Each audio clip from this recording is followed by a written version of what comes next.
This week's episode is sponsored by Babysitter Massacre Family Splatters, the second gore-stained book in the Babysitter Massacre series written by David O'Hanlon and created by Henrik Kuto.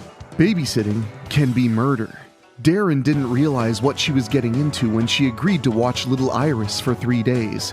When Iris's grandfather, Red, escapes from death row and comes looking for the child, Darren will have to confront her own dark past to find the strength to keep them both alive.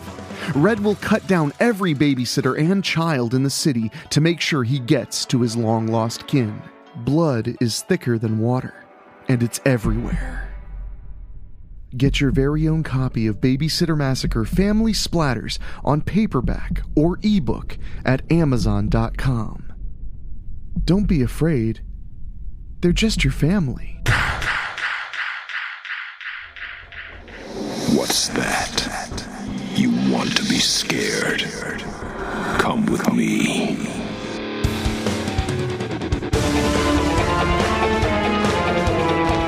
You will experience tales of horror, ghosts, and death. It is not recommended for the weak at heart. Listen in the dark. It's more fun that way. This is Weekly Spooky.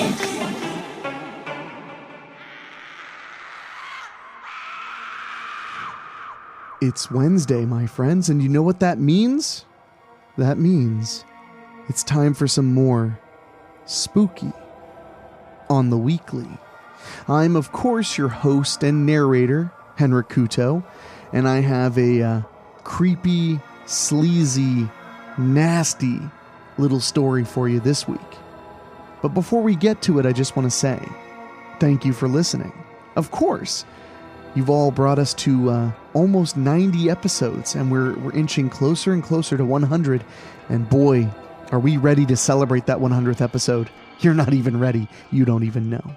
So be ready for that coming in just a few weeks. Well, a couple of months.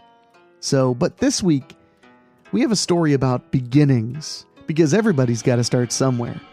But before we get to it, I want to say, please, if you haven't already, subscribe on your favorite podcast app, or on YouTube if that's where you're listening to this. And if you love the show, now is the perfect time to start supporting us. You can find us on Patreon. You can send us a tip on WeeklySpooky.com. If you go to WeeklySpooky.com, you can find all of the information you need. If you join our Patreon for as little as $1 a month, you get bonus content, a peek behind the scenes of how I make this show, and also how I make the movies that I create, and so much more. So, come on, I think it's about time you join the Patreon, don't you? I know I would appreciate it very much.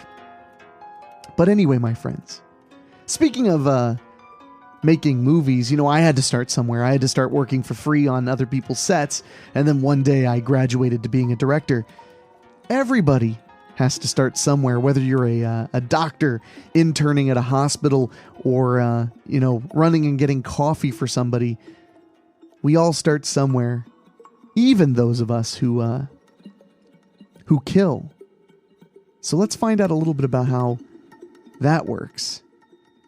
And I'll be here afterward to chat with you. But for now, let's listen to the story. Catalyst by Rob Fields. Drake Kazmierak had been on the road for a few hours. He had packed up and left his job as a detective at the Erie City Police Department. He was on his way to Strickfield to take an opening for a detective within their department. Although Drake's uncle Jeffrey was the chief of police, he didn't actually take the job to be closer to his uncle, and Drake was very close to Uncle Jeffrey. No, he had a pretty good idea that a certain angel of death was currently residing in Strickfield. His months of research had told him that it was a good 87% certainty. Drake tightened his grip on the steering wheel as he wondered how many guilty people the angel of death had taken. He knew it had to be a lot. It angered Drake every time the angel of death made the news.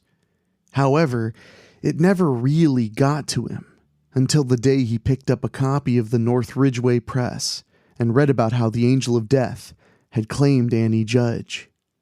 Drake had known that Annie Judge was not a perfect woman by any stretch, but Annie was the love of his life. The two of them had shared so much in the many years that they were together.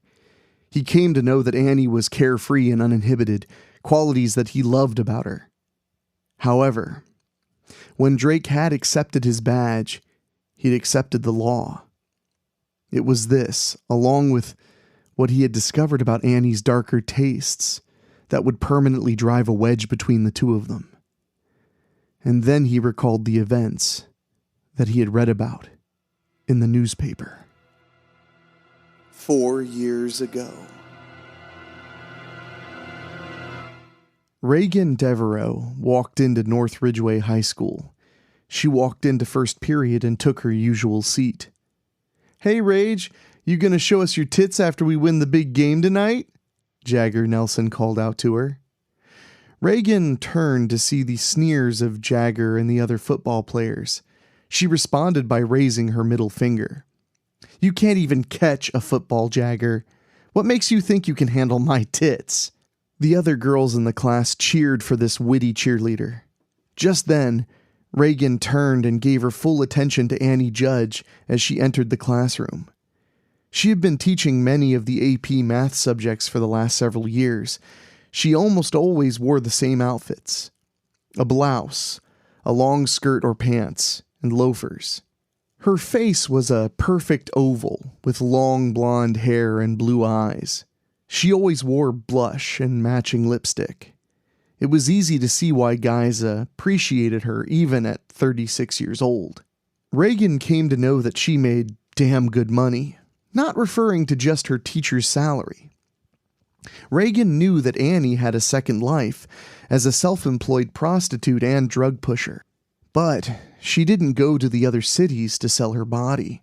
No, she sold her body to students at North Ridgeway High.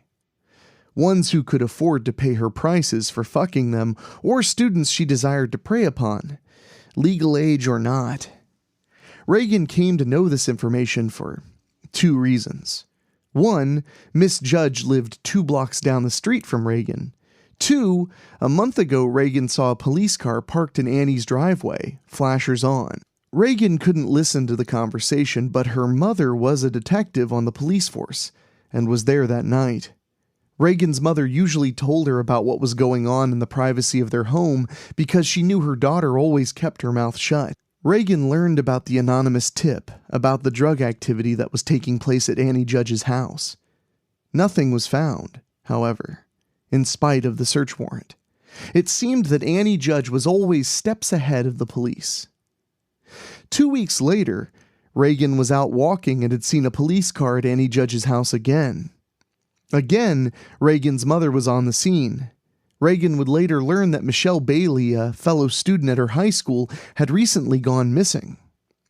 After Reagan's mother had questioned several students, a few of them said Miss Judge was the last one to talk to her.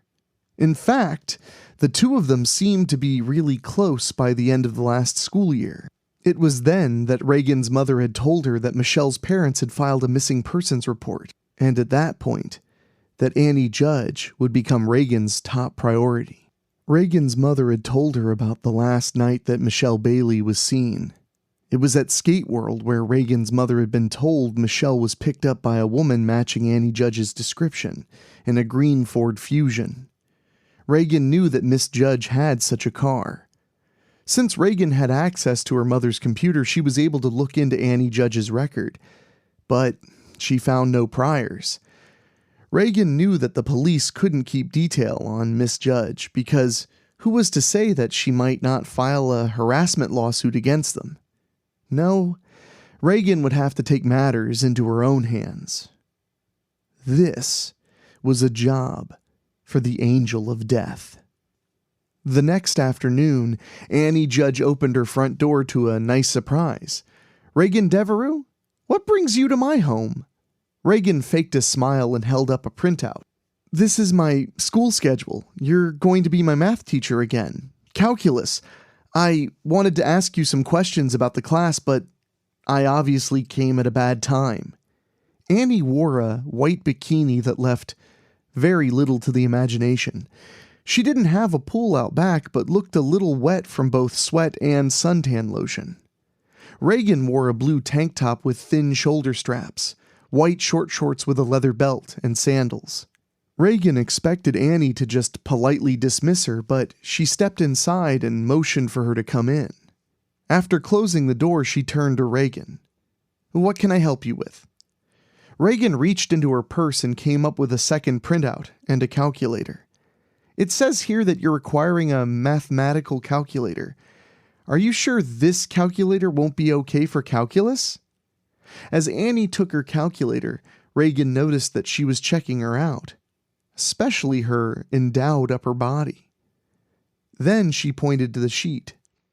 "These are graphing calculators. Yours is a scientific calculator. In calculus, you're required to present graphs to show your work." "Okay, I'll go to Office Depot and buy one." As Annie handed Reagan back her calculator, she took hold of her left hand and held it. She finished by folding Reagan's fingers over the calculator, caressing them as she did. "You're a very bright student, Reagan." She gestured to the kitchen. "Can I offer you something to drink?" "Sure," Reagan replied. "Ice water, please." Annie led Reagan to the kitchen, which had many top-of-the-line appliances. "I was just about to have some iced tea," she said. "Well, I'd hate to impose." "It's not imposing if I'm offering." "Okay." Annie pulled 2 glasses out of her cupboard. She opened the refrigerator and bent down to retrieve the iced tea, making sure Reagan saw her almost naked rear. She stood up straight and closed the refrigerator. Annie poured the tea and handed Reagan a glass. Reagan waited until Annie drank first, which she did. Reagan tasted the sweetened black tea with a hint of lemon. Annie motioned for Reagan to come into the living room. They sat down on the couch. Reagan drank her tea. "You have a really nice house, Miss Judge. You also have a very nice tan." Annie stood up. "I want to show you something." Reagan put her glass down, got up, and followed Annie into the hallway. When they stopped, Annie gestured to an open doorway. Reagan looked inside to see a tanning bed. "I can tan all I want, and it pays for itself." Annie took Reagan's hand. "Come on." Reagan was given a tour of the house. The more she saw, the more she knew that there was no way Annie could afford everything on her teacher's salary. Reagan's mother made better money as a detective, but even she didn't have these luxuries. Still holding Reagan's hand, Annie led her to the bedroom at the end of the hall. Thanks to Reagan's highly photographic memory, she now knew every room and the objects in them. As Reagan examined the bedroom, Annie gently turned her against the wall and kissed her. Reagan's plan to investigate Annie hadn't included this. She would have to indulge Annie as much as possible until she could determine her connection to Michelle Bailey's disappearance. As they kissed, Reagan let Annie undress her. Annie truly admired Reagan's naked form, especially her upper body. I imagine only a select few have seen these. Reagan acted giddy. "Wow, Miss Judge, I never knew you liked girls." She bit on her lower lip a little. "What now?" Annie eased Reagan onto the bed, then removed her own bikini. Reagan realized that Annie truly meant to have sex with her, and knew she could not let that happen. Annie came onto the bed with her. Reagan let Annie kiss her again as she fondled her large breasts.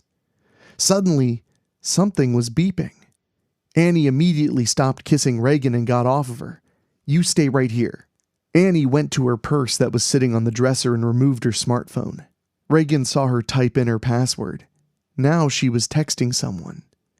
When she was finished, she locked her phone and put it down. She slithered back onto the bed, got on top of Reagan, and began kissing her again. As Annie was about to touch Reagan's sex, she quickly turned away.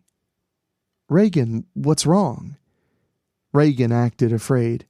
"I've never been with a woman before." Annie turned Reagan onto her back again. "You kiss just fine." "I do like that, but I don't think I'm ready to go all the way yet. Just then, the doorbell rang. Annie groaned. Jesus Christ! She got off the bed. I'm expecting a delivery. Annie went and put on a robe and flip-flops. She pointed at Reagan as she was walking out. Don't you move. Annie left the bedroom but didn't take her smartphone. Reagan got off the bed and snatched it.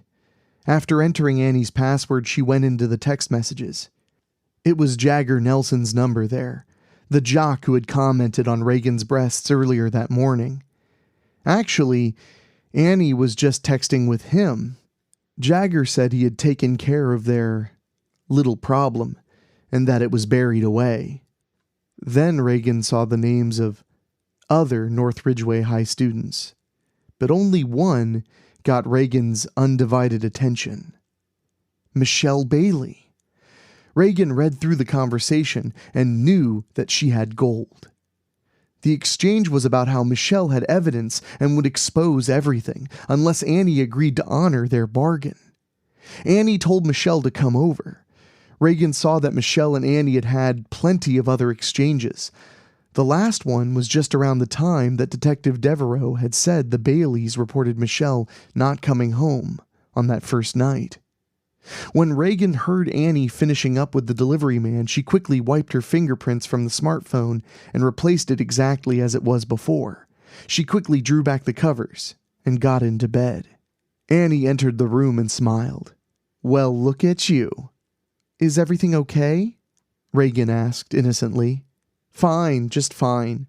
Annie's smartphone went off again. She spun around and snatched it up. After reading the text, she was annoyed. Reagan, honey, I need to take off for a little bit. You can stay in bed until I get back. Reagan feigned a yawn. I guess I'll keep it warm for us. She turned and faked falling asleep. She heard Annie moving into her walk-in closet and getting dressed. Before she left the room, she lowered herself and kissed Reagan's cheek. Reagan waited until Annie was gone before she got out of bed to investigate. Annie had taken both her purse and her smartphone. Reagan got dressed and found her own purse. She pulled out a pair of plastic gloves and put them on to begin her investigation. After coming up with nothing, Reagan remembered that Annie was smart enough to outmaneuver the police. Then she remembered there was one door near the hallway Annie hadn't shown her. She went to it and saw that it was locked, with a deadbolt.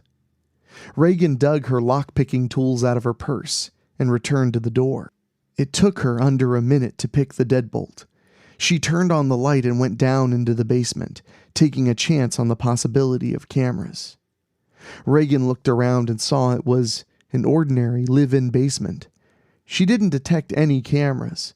She examined the laundry room in the far corner, then the pantry. Nothing special. She looked around the main room. Just a couple of couches and an HD TV with a nice surround sound setup. It struck Reagan odd that there were no movies on any of the shelves. Just math books. What had the police missed when they searched this house? Then Reagan understood. Nothing had been disturbed in most of the rooms, nor down in the basement. Reagan was sure that Annie let the police go through every room in the house. But they didn't look hard enough. Reagan took a math book off the closest shelf and opened it. Nothing. She opened a second one. Still nothing. She opened a third. Pay dirt. Inside the hollowed-out opening were little Ziploc baggies of pure pharmaceutical-grade ecstasy. She closed the book and put it back, along with the other two. She opened another book to find more little drug baggies. Molly's. When she closed the book, she saw that two of the drug books were geometry books. She opened another geometry book to find amphetamines. She put the book back. But what was the connection to Michelle Bailey? Reagan did more investigating, and then she found a Scooby-Doo clue along the wall in between the two corners of the rooms. A dusty footprint. Half of one. Reagan put her hands on the sides of the full-length picture and pulled. The right side gave way. She opened the picture to reveal a room that was right out of 50 Shades of Grey. She entered and saw the many sexual aids, the king-sized bed, and the physical medium that lined almost every shelf. On the spines of the discs were names, including Michelle Bailey. She took the case and opened it to reveal the disc inside. She took the disc and put the case away. Then Reagan discovered the backpack in the corner and looked inside to find a couple of school books, which belonged to Michelle Bailey. Next to the backpack was Michelle's purse, containing critical evidence, her wallet with her student ID, and her smartphone. Reagan knew that Miss Judge would be back at any time. She would have to get home and examine her acquisitions stat. She returned everything as it was left and went back up the stairs. After relocking the deadbolt, she left Annie a note saying that something came up and she would make it up to her later. Reagan made it home and went to her bedroom. She turned on her TV and disc player. She put the disc inside and played it to see a homemade porno of Annie, Jagger Nelson, and Michelle Bailey. Reagan knew that Michelle Bailey didn't even have her driver's license yet, and these two were both having full-blown sex with this young girl. Reagan turned Michelle's smartphone on, quickly hacked the login screen, and went right to the text messages app. Again, some interesting names, just like on Annie's smartphone. Miss Judge and Jagger Nelson were both contacts. The conversations she read were quite intense. At one point, she was really into their sex that was on the disc. As she read more, Michelle mentioned that she was pregnant. Reagan looked at the thread with Miss Judge. Michelle asked for more of her special stuff. Some of the words were misspelled, badly. Reagan determined that Michelle had become a drug addict. She got her confirmation when one of the text bubbles asked what Annie had shot her up with. Suddenly, Reagan heard screaming and looked back to the screen to see a different video of Jagger just abusing Michelle as Annie edged him on. She fast-forwarded the video and kept her eyes open for anything unusual. Ultimately, Michelle hadn't been killed in any of the videos, but she had been sexually abused time and time again. At the ends of the latter scenes, Jagger had injected Michelle with what was probably pure heroin. Reagan now knew that Annie preyed on her students, underage or not. When a student would likely need help in one or more of her math classes, Annie would offer to tutor the student herself at her own house, which was not against school rules.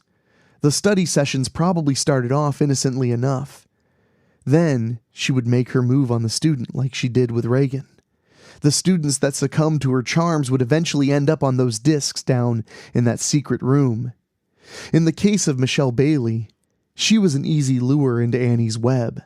She found herself sharing in drugs, then sex not long after. Michelle became hooked on heroin and needed Annie to keep providing it. The price was her body, which both Annie and Jagger had abused time and time again. Michelle became pregnant as a result of Jagger. Michelle attempted to blackmail either one or both of them, but she would discover that she was in way over her head. Reagan needed confirmation and knew exactly how to get it.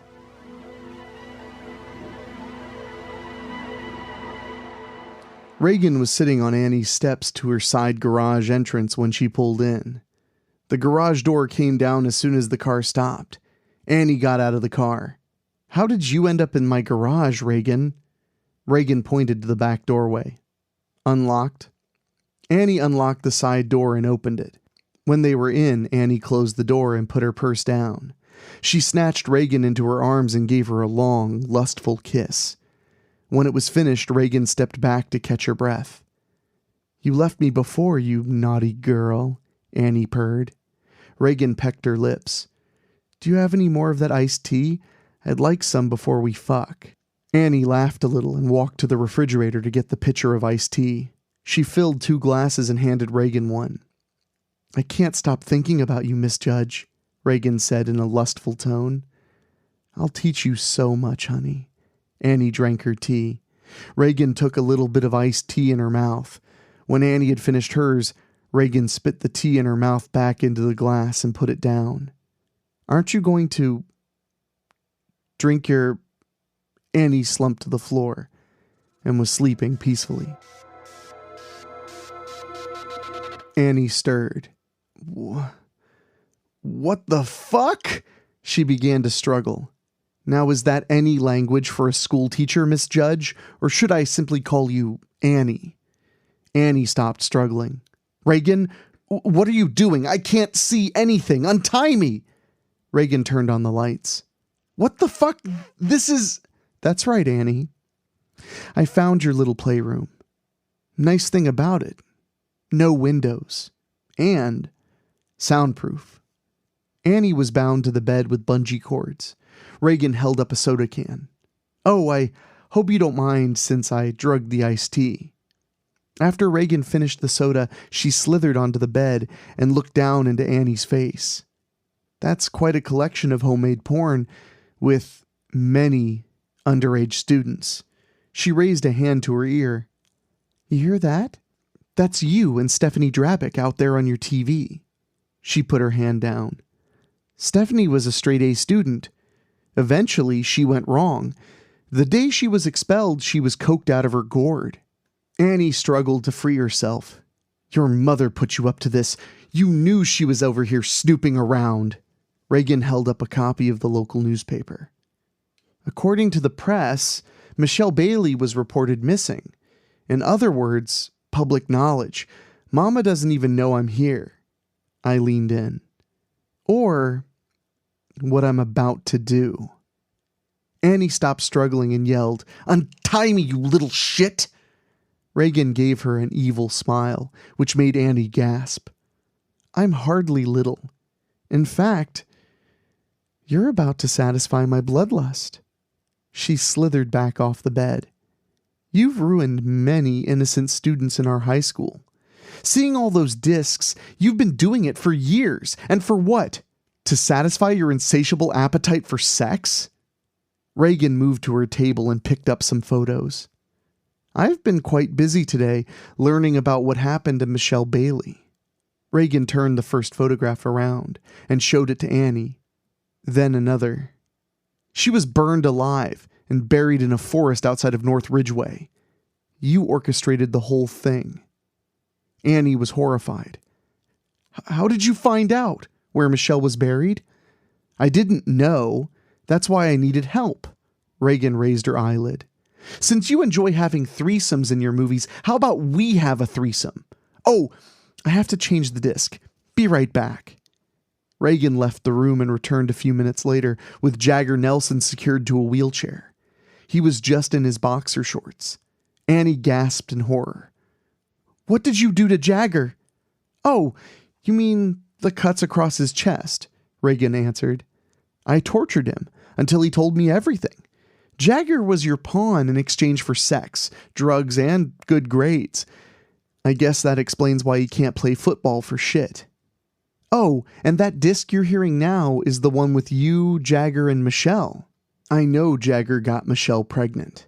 Annie fired back. She tried to blackmail me for money because she was pregnant. And you orchestrated her death. Jagger's too drugged out and stupid to make plans like that. Your days of being a sexual predator are over, Annie. Annie gave Reagan a mocking look. Oh, you going to call Mommy about Jagger and me? Go ahead. I'll tell Mommy how sexy her little baby girl looks in her birthday suit. I'll tell Mommy how nice and meaty your big round tits felt in my hands. I'll tell Mommy that you slept with your math teacher. You weren't listening to me, Annie. Mama will never know about tonight. Reagan turned to her table and lit a candle. She picked up a spoon and a heroin packet. After mixing up the heroin, she prepared a syringe. Okay, Jagger, let's see how many of these it'll take before you overdose. Jagger Nelson, let the punishment fit the crime. Jagger struggled as Reagan attempted to tie a giant rubber band to his arm. She elbowed him in the face, dazing him. When Reagan finished preparing his arm, she administered the injection. Jagger was high in no time. Reagan turned to Annie. What you're getting will be much worse. Annie yelled and protested as Reagan prepared a second heroin syringe. As soon as it was ready, she administered it to Jagger. There you go. Jagger's head slumped back. He would never move again. Reagan turned and picked up a gasoline can. She opened it and soaked Annie. "Don't do this, Reagan. Please. I'm begging you." Reagan pointed outside. "You hear that? That's one of the scenes where Michelle begged you and Jagger to stop as you both sexually abused her again and again. Neither of you gave a fuck." Reagan dropped the empty gas can. Then Jagger doped her up. "Here's a mathematics question for you. What is the probability that one of your students might be a serial killer?" Annie finally opened her eyes after shaking the gas away from them. Then she looked at Reagan. "You are not a serial killer. You're too young." Reagan took a ball gag from her table and secured it to her mouth. "I'm 19, Annie. I've been killing people since I was 8. It all started when a third-grade bully kept picking on smaller children on the playground at my elementary school. One day he went too far and fatally stabbed another kid with a pocket knife. He needed to be punished. Getting a knife from a school kitchen was easy enough. Stabbing him once in the stomach during lunch period got the job done. No one even looked my way." Reagan picked up a box of matches. She took one out and lit it. "Annie Judge, let the punishment fit the crime." Annie gasped when she saw Reagan's evil face. "Oh God, it's you. You're the angel of death." Her speech was muffled, but Reagan understood her completely. Reagan tossed the match at Annie. Her body was engulfed by fire almost immediately. Her screams were still muffled. Reagan stepped out of the room and watched her thrash wildly as she burned. Soon she stopped moving. Forever. Reagan got undressed and threw her clothes into the fire. Reagan picked up a fire extinguisher and put it out. She didn't want the evidence to burn up when the police would find the bodies. Reagan had been wearing plastic gloves when performing the murders. She had all the books containing the drugs neatly stacked on the couches. The discs and pictures were also there to be found. Reagan used Annie's lavish shower and cleaned herself good. From there, she dressed in her cheerleading outfit. She gathered her usual evidence of her being at the scene and took it with her. She would make her anonymous phone call to the police department in a few days. In the meantime, she would dispose of her evidence and then be back at school in time to cheerlead for the home football game. Drake groaned as he realized he was now entering the village of Strickfield. He was still grief-stricken at what had happened to Annie Judge. Why Annie? Where did you go wrong? Why couldn't we have been happy? Then he focused on the angel of death. You had no right. No right! I know you're here in Strickfield. One way or another, I will find you and put you away. That's a fucking promise. Drake finally pulled in at Strickfield Police Department and got out. He went inside to find his uncle waiting for him. "Drake, I was wondering when you'd finally roll in."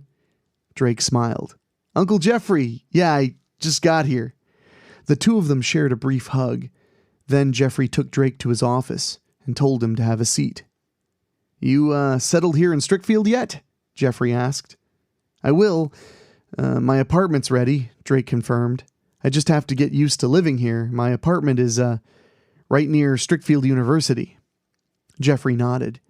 "You going to be okay with taking this job?" "You bet I am," Drake declared. "I'm going to find the Angel of Death and expose him."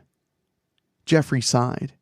"Drake, just one word of advice regarding the Angel of Death.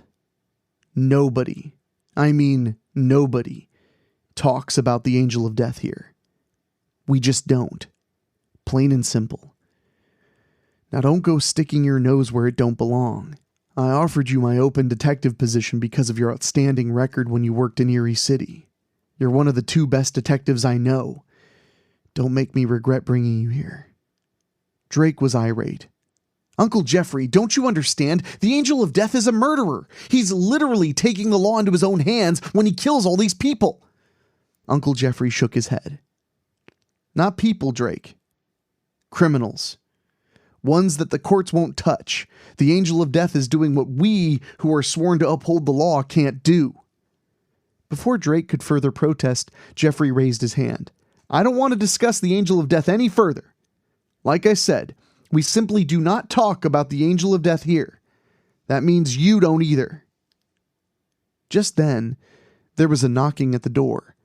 Chief Kazmarak motioned for the girl to come in. You sent for me, Chief? The girl asked. Drake, I'd like you to meet Rage Devereaux. She's our college intern that I was telling you about. She's also the other best detective that I know. Damn sharp mind on this one, much like you. She's helped us solve all our toughest cases.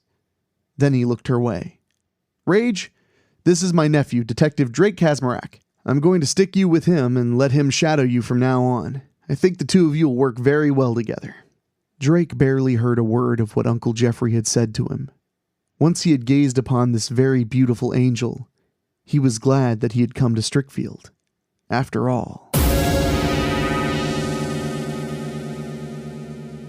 And now we know just a little bit about how the Angel of Death got started as part of our Strickfield universe. For those who are new to the show, every now and then we have a story that brings us back, written by Rob Fields, to the land of Strickfield, Ohio, full of murderers, ghosts, and all kinds of scary, evil things. And it's always nice to catch up with Strickfield about once a month and see how things are going in my favorite fictional Ohio town. So anyway, my friends, I hope you enjoyed that story as much as I did. I am having quite a week. I've been working a lot more than normal. I am a lot more tired than normal, but I appreciate getting to sit down with you guys and share a scary story every single week because, God damn it, it's important. And if you want to help support us, help us do this every single week, please go to WeeklySpooky.com and sign up for the Patreon. I know I don't push it hard enough, but sign up for the Patreon. Join the team to help us create this show every single week. You'll get bonus episodes. You'll get a behind-the-scenes look. You'll get a direct contact to me and our producers. Come on, go to WeeklySpooky.com. Commit $1 a month is all it takes to help us make the show. And by the way, speaking of people who help us on Patreon, I want to say a huge thank you to our Patreon podcast boosters, folks who give just a little extra to hear their names out of my velvety voice. And that is Gino Lyons, Michael aka Sharm, Karen Weemet, Jeff and George Hilton, Craig Cohen, Rob Fields, and Kevin Fry. Thank you all so much for helping me make the spooky on the weekly. I really do appreciate it. But for now, I got to get out of here. I got to do some very scary errands, like hitting up the post office and grabbing a little bit of lunch. So, until next time, my friends, for myself, for my producer Dan Wilder, for my composer Ray Mattis, please stay safe, but also stay very, very scary. And I will, of course, talk at you later. Thank you for listening. Make sure to find your way back next week. But for now, you are safe. Trust me. Ha ha ha ha ha ha!